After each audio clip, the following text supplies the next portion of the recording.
Hello, and welcome back to Now Read This with Shazam Watkins, here once again with a fantastic Friday book review for thee and thou and thy and all of that stuff.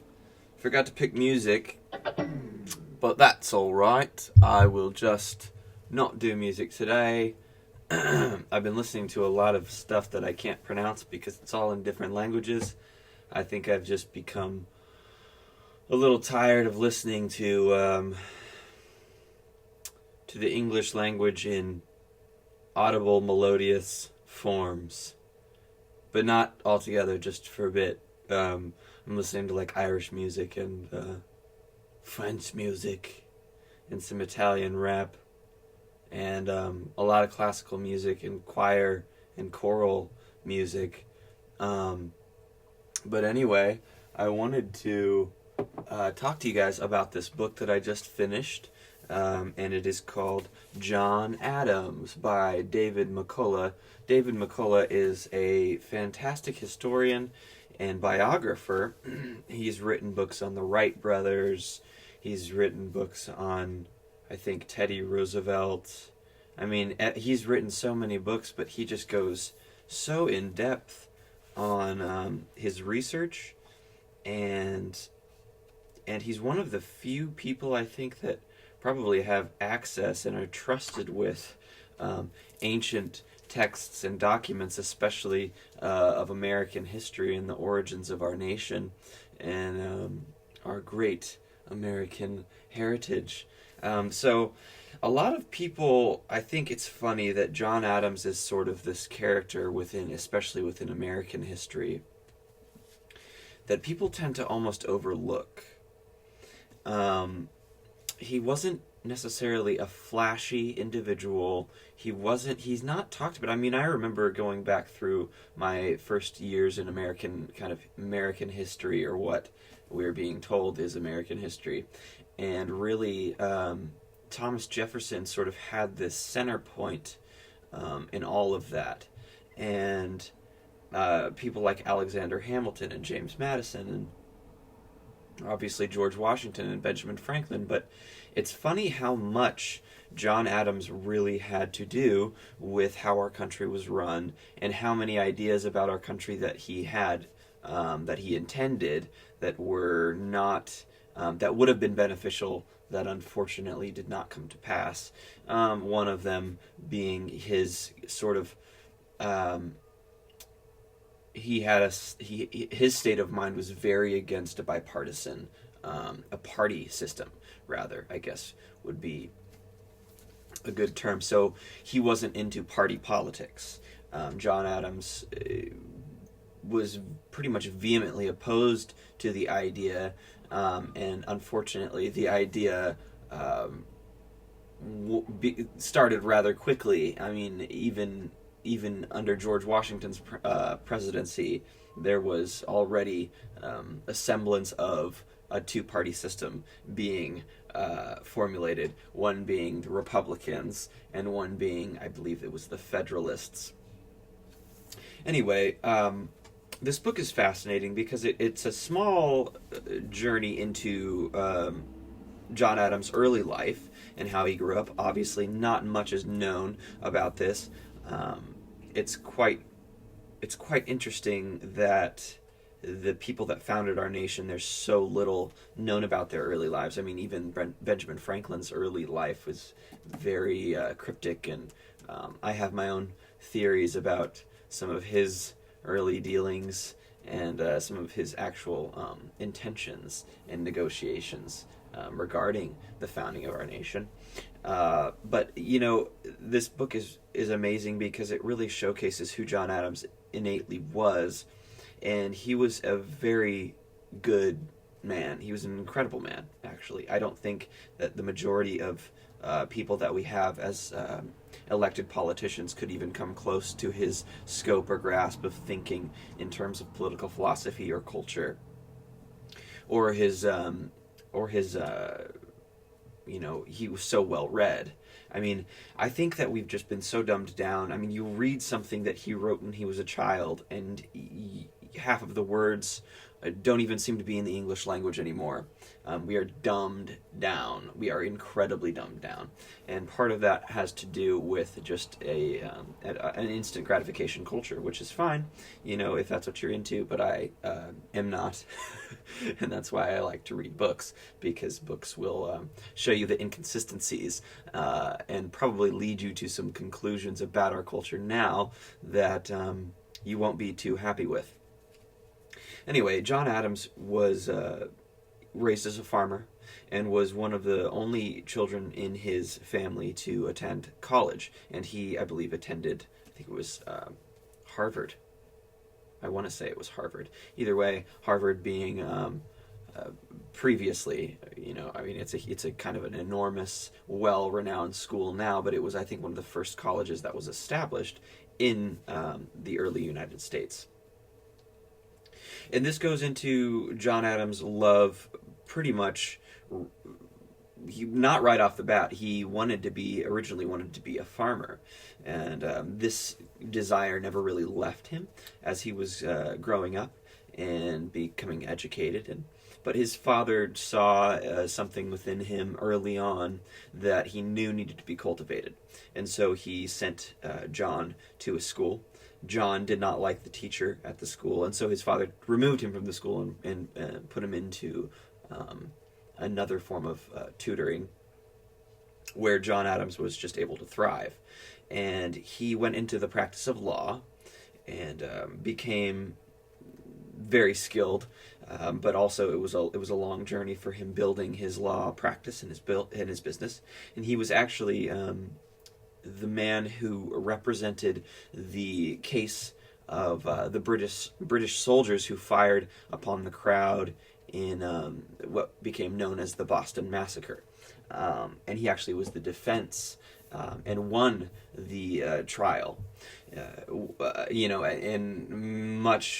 in the face of much opposition from even people like Samuel Adams, his cousin.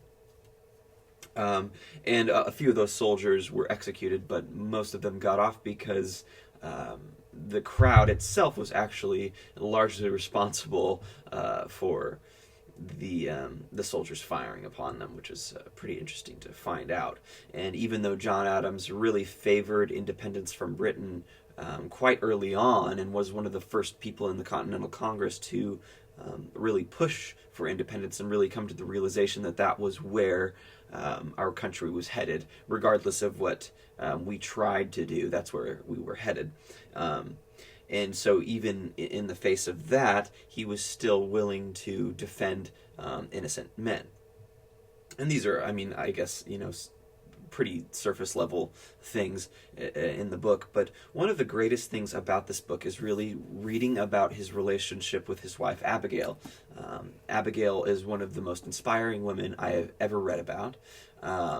If you think you are independent, if you think you are educated and smart and gifted, all you need to do is read one of Abigail Adams' letters, many letters that she wrote to John, and you will it will challenge you to really educate yourself far, far deeper than you've ever gone before, because she will put you to shame. She puts me to shame, and I'm, obviously a genius. So, but I really enjoy reading the relationship that they had. It's fascinating, and they letters are something that I miss, and something that I've endeavored to write more of, because it's just, we're so caught up in texts, and we're so caught up in communication, to where it's gotten to the point where it's all just yes or no, or surface level. There's no elaboration on how we're feeling about something, or what we need, or the level of intimacy that we can express through a written word. Typing is just not the same state you are in as when you are writing longhand. And it's so rewarding, and I've been writing, I've been doing exercises myself where, I'm just going through and writing as much as I possibly can. And it's really helping me get my thoughts out and make sense of things. And so if you aren't even interested in history, this book alone will probably inspire you to write more and to get your thoughts out on paper, in a way that this sort of society and civilization we live in does not look at with, I would say, much favor. But anyway, this is a history of John Adams' life, and especially his endeavors in politics and the realm of law, and his writings, and what he represented. I mean, he represented really the spirit of independence. I mean, even his contemporaries, his peers, the people that were not always in agreement with him, were always of the same opinion that John Adams was really the spirit of independence. And this often, in the realm of politics, where you you have to be careful with what you say, this harmed him in some ways, but in many ways I just find him so inspiring because he was not one to shirk the responsibility to say something that was hard to say, or even in his dealings with France, that this book goes into at length. France was kind of this playing the political game, and they were sort of enamored with their own sense of self and identity, and cultural, I guess the polite decorations of accomplishment. And John Adams was all about accomplishment. He was not about being polite, about needing to get something done.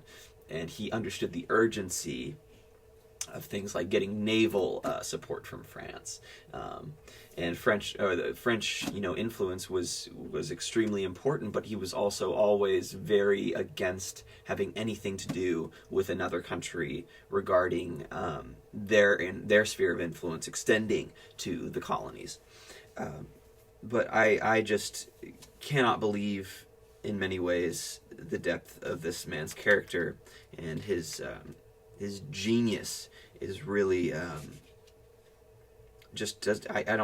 you don't read about many historical characters that even can come close to his level of intelligence or his depth of thought, and him and his wife's relationship is something that I think everyone could aspire to, because they went through things that most of us would consider impossible to overcome or even attempt to face, and just amazing. I mean, really, just amazing. And his wit and his intelligence and his ability to grasp and explain things through words are just always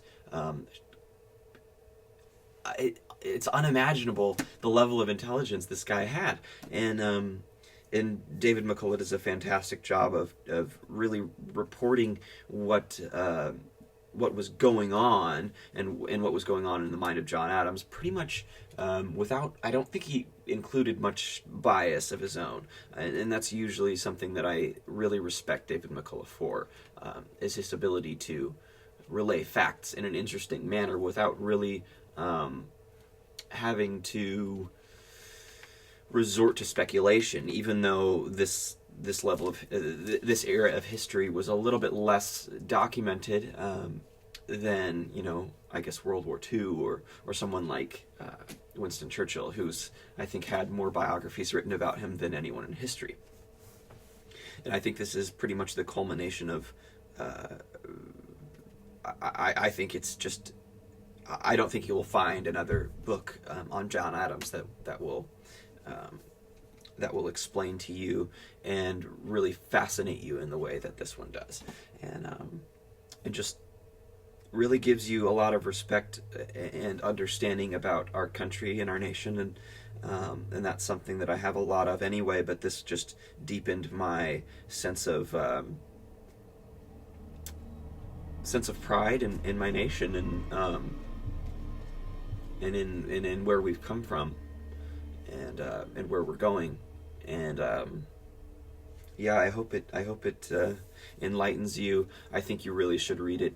I also got the audiobook and it was fantastic. Um, but yeah, that's pretty much all for today. I hope you enjoy this book.